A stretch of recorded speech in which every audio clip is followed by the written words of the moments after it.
Hi guys, for today's video kay it's a New Year day.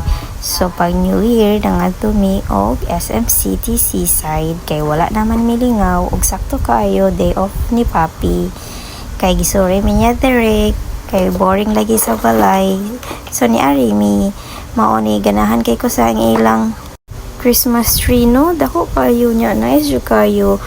Aside ani daghan pa sila mga decorations di ba busy kay sila picture daray lang Christmas tree guys, ganahan kay ko magtan-aw.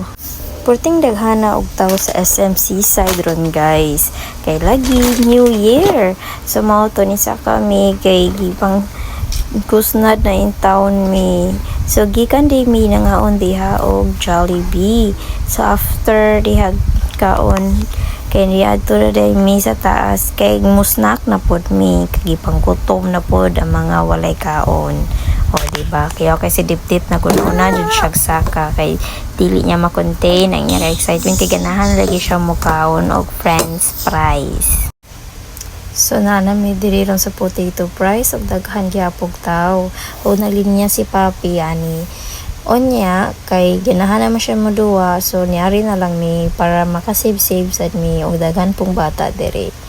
Kay si Papi gibalik niya ang among gipaluto nga french fries. Init kay diri guys, pero sa dip-dip halago lang gihapon. Pero sa kilid mo sa dapit kay landong-landong man sad, so diri na lang mi nag-standby.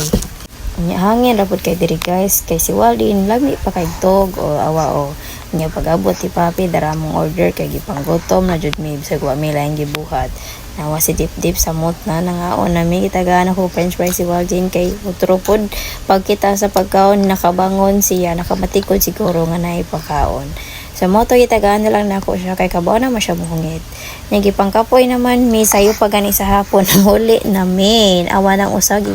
Gilaay na siya sa sige niya slide nagpahugos sa siyang Papi. Mayo gani yang Papi daghan pag energy. So sa sud napahugos gihapon siya guys kay mao lagi ni mutapo lagi ni siya usahay basta kapoyo na, pero sige na lang kay panagsaraman sad. Di ba Waldin? Ay singisi diya Waldin. Ang importante nalingaw ra jud si dip-dip sa iyang pag slide. Goodbye.